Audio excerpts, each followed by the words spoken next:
사랑하고 축복합니다. 9월 30일 목요일입니다. 오늘도 우리 주님과 함께하는 삶이 감사와 기쁨이 넘치기를 주님의 이름으로 축복합니다. 오늘 말씀은 하나님 백성의 삶 3이라는 제목으로 함께 말씀을 나누고자 합니다. 출애굽기 23장 1절에서 19절까지의 말씀이 오늘 본문의 말씀입니다. 말씀 봉독합니다. 너는 거짓된 풍설을 퍼뜨리지 말며 악인과 연합하여 위증하는 증인이 되지 말며 다수를 따라 악을 행하지 말며 송사의 다수를 따라 부당한 증언을 하지 말며 가난한 자의 송사라고 해서 편벽되이 두둔하지 말지니라. 네가 만일 네 원수의 길 잃은 소나 나귀를 보거든 반드시 그 사람에게로 돌릴지며 네가 만일 너를 미워하는 자의 나귀가 짐을 싣고 엎드러짐을 보거든 그것을 버려두지 말고 그것을 도와 그 짐을 부릴지니라. 너는 가난한 자의 송사라고 정의를 굳게 하지 말며 거짓 일을 멀리하고 무죄한 자와 의로운 자를 죽이지 말라. 나는 악인을 의롭다 하지 아니하겠노라. 너는 뇌물을 받지 말라. 뇌물은 밝은 자의 눈을 어둡게 하고 의로운 자의 말을 굽게 하느니라. 너는 이방 나그네를 압제하지 말라. 너희가 애굽 땅에서 나그네 되었은즉 나그네의 사정을 아느니라. 너는 6해 동안은 너희 땅에 파종하여 그 소산을 거두고 7째 해에는 갈지 말고 묵혀두어서 내 백성의 가난한 자들이 먹게 하라. 그 남은 것은 들 짐승이 먹으리라. 내 포도원과 감람원도 그리할지니라. 너는 6해 동안에 내 일을 하고 7째 날에는 쉬라. 내 소와 나귀가 쉴 것이며 내 여종의 자식과 나그네가 숨을 돌리리라. 내가 내게 이른 모든 일을 삼가 지키고 다른 신들의 이름은 부르지도 말며 내 입에서 들리게도 하지 말지니라. 너는 매년 3번 내게 절기를 지킬지니라. 너는 무교병의 절기를 지키라. 내가 내게 명령한 대로 아비월에 정한 때에 1해 동안 무교병을 먹을지니 이는 그 달에 네가 애굽에서 나왔음이라. 빈손으로 내 앞에 나오지 말지니라. 맥주절을 지키라. 이는 네가 수고하여 밭에 뿌린 것의 첫 열매를 거둠이니라. 수장절을 지키라. 이는 네가 수고하여 이룬 것을 연말에 밭에서부터 거두어 저장함이니라. 내 모든 남자는 매년 3번씩 주 여호와께 보일지니라.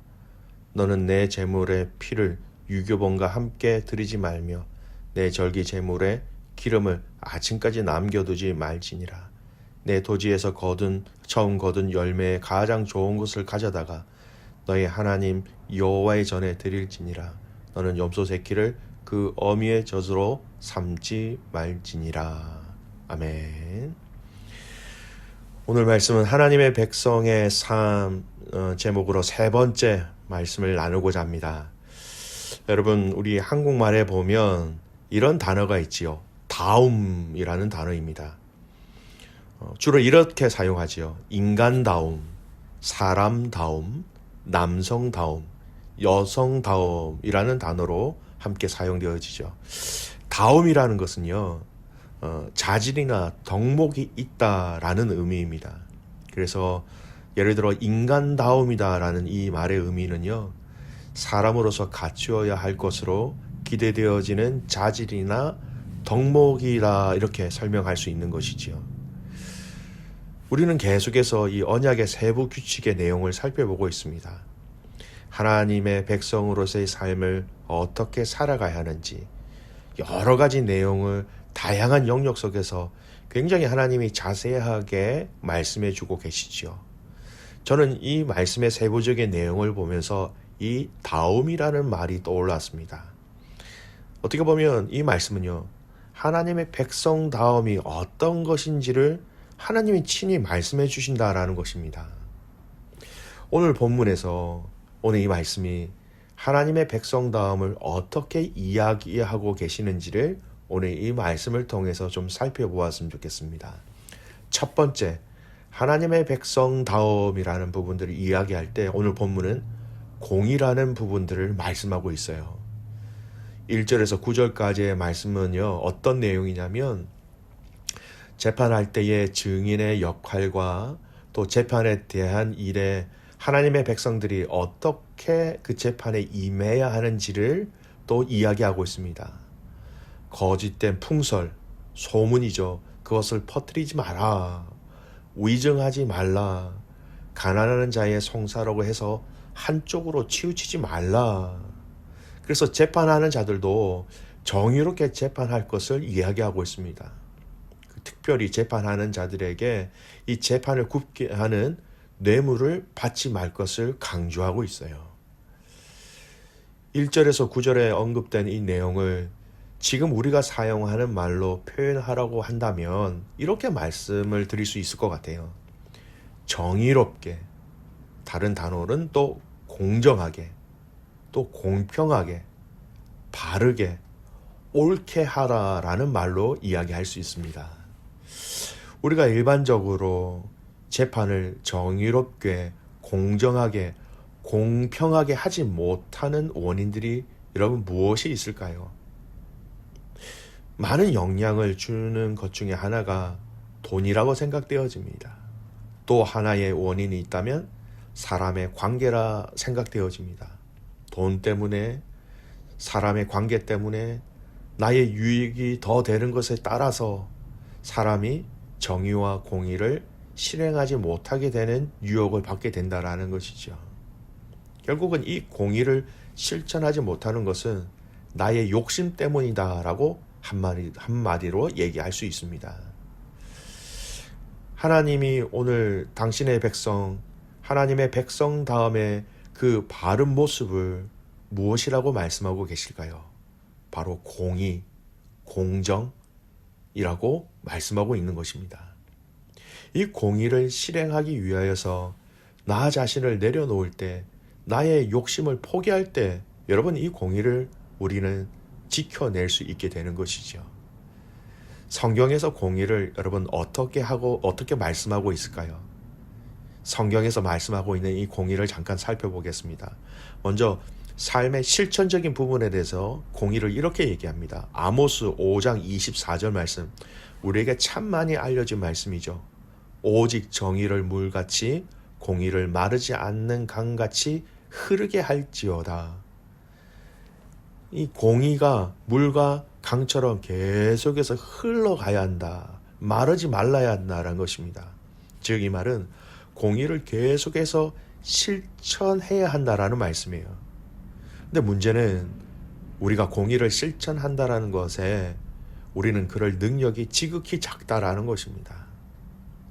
믿음의 성도들이 공의를 행할 수 있는 방법, 또 그것을 지켜낼 수 있는 힘의 근원이 무엇일까요? 이 공의가 누구에게서부터 나오는지를 알면 우리는 이 방법 근원을 알 수 있습니다. 예레미야 33장 15절 말씀이에요. 그날 그때에 내가 다윗에게서 한 공의로운 가지가 나게 하리니 그가 이 땅의 정의와 공의를 실행할 것이라. 공의로운 가지, 누구를 말씀하고 계십니까? 예수 그리스도라는 것입니다. 예수님을 통하여 공의가 실행되어짐을, 또 실행되어짐을 통하여서 우리에게 구원을 주셨고 그 예수님 때문에 우리 또한 공의를 행할 수 있게 된다라는 말씀이지요. 바로 공의는요, 하나님으로부터 시작되어지고 예수님이 그 약속을 성취하심으로 말미암아 그 하나님의 공의가 이 땅에 완성되어져 가고 그 하나님의 공의가 우리 안에서 시작되어질 때 우리는 하나님의 백성다움을 이 공의를 통해서 드러낼 수 있는 것입니다. 여러분, 하나님의 백성다움, 공의를 지키는 것입니다. 공의를 행하는 것입니다.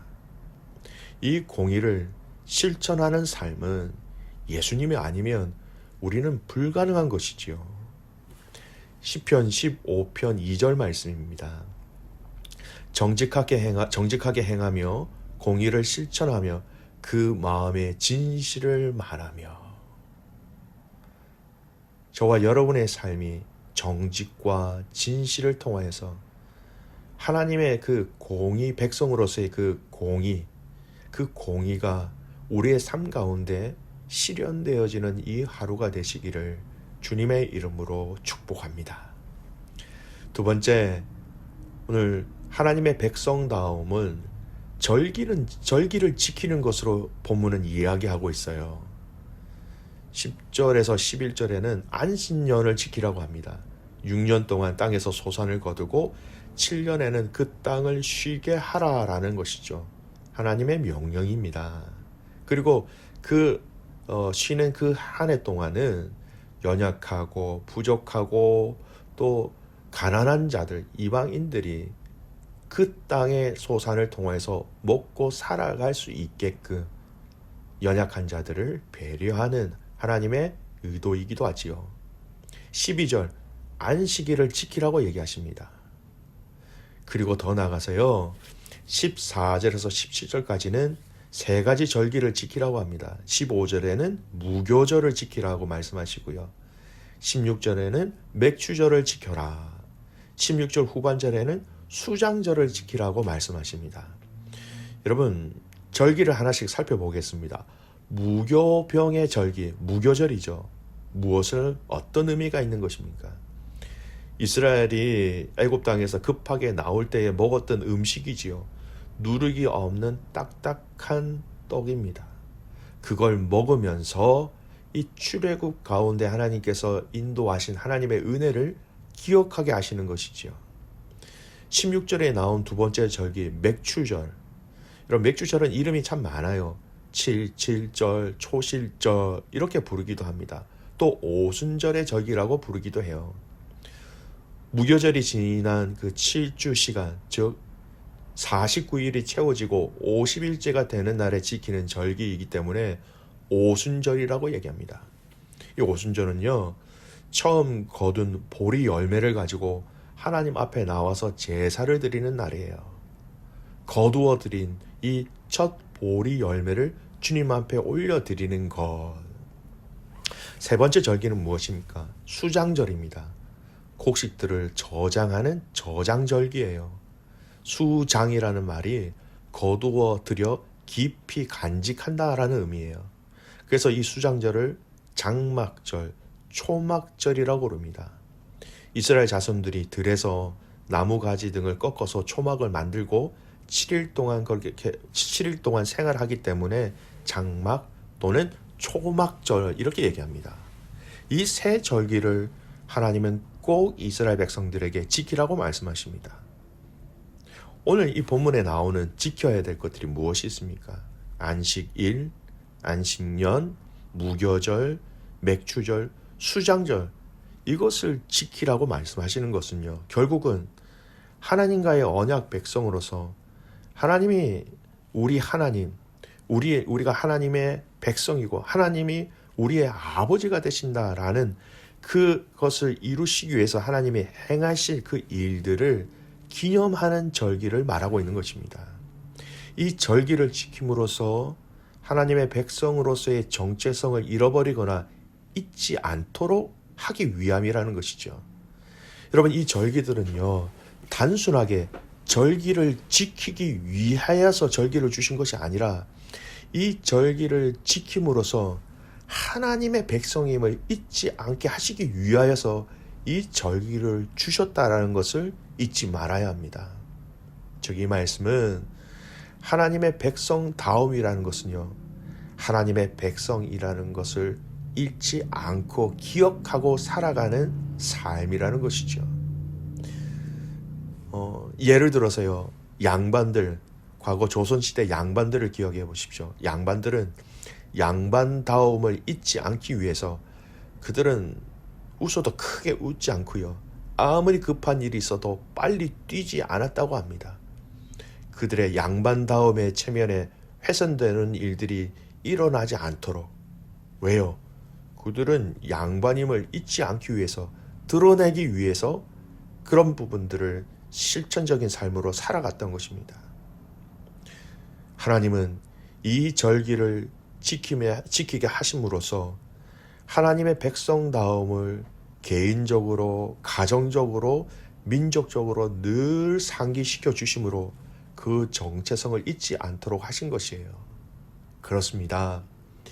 우리는 하나님의 자녀라는 이 핵심적인 우리의 영적인 정체성을 잊지 말아야 하는 것입니다. 우리를 향한 수없는 사단의 공격은 우리가 누구인지 잊게 만드는 거예요. 하나님의 자녀다움을 잊지 말고 여러분 지켜내시길 바랍니다. 하나님의 군사다움을 여러분 지켜내십시오. 성도다움을 지켜내십시오.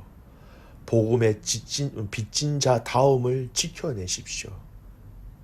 하나님을 기쁘시게, 그리고 나 자신의 신앙생활도 기쁘게, 다른 사람에게도 이 복음의 기쁨을 나누어 주는 하나님의 자녀다운 삶을 살아가는 오늘 이 하루가 되시기를 주님의 이름으로 축복합니다. 아멘. 기도하겠습니다. 하나님, 참 감사를 드립니다. 오늘도 우리가 말씀 앞에 엎드립니다. 우리가 하나님의 자녀다운 삶을 살아가지 못할 때가 참 많이 있습니다. 틀림없이 우리에게 믿음이 있는데, 감사가 있는데, 기쁨이 있는데, 이것을 삶 가운데 하나님 나타내지 못하고 드러내지 못한 우리의 연약함이 있습니다. 하나님, 오늘 우리에게 은혜를 주셔서 하나님의 자녀다운 삶을 살아가게 하여 주시옵소서. 하나님의 공의를 실천할 수 있는 우리의 삶이 되게 하시고, 그 공의를 실천하기 위해서 하나님 우리의 마음을 붙잡아 주셔서 돈이 아닌, 관계가 아닌, 나의 유익이 아닌 하나님의 원리와 방법대로 이 공의를 표현하며 지켜내게 하여 주시옵소서. 하나님, 그 공의로우신 그 하나님, 그 공의로우신 예수님을 따라 살아가는 우리의 삶 되게 하여 주시옵소서. 하나님, 우리가 하나님의 자녀인 이 정체성을 잃어버리지 않게 하여 주십시오. 잊지 않게 하여 주십시오. 내가 누구인지 모든 시간과 장소에서 기억함으로 말미암아 하나님 자녀다운 삶, 하나님 자녀다운 말, 하나님 자녀다운 결단을 하며 살아갈 수 있는, 그래서 그것을 통해서 하나님을 기쁘시게 하고 나 자신의 신앙생활도 기쁘고 나를 통해서 많은 사람들이 기쁨을 누릴 수 있도록 우리를 축복의 통로로 사용하여 주시옵소서. 하나님, 매일매일 하루하루를 주님 앞에 올려드리는 이 삶을 통해서 하나님을 기쁘시게, 또 하나님을 높여드리는, 주님께만 영광 올려드리는 모든 가족들 되게 하옵소서. 그렇게 행하신 하나님을 신뢰하며 살아서 역사하시는 예수 그리스도의 이름으로 감사하며 기도드리옵나이다. 아멘.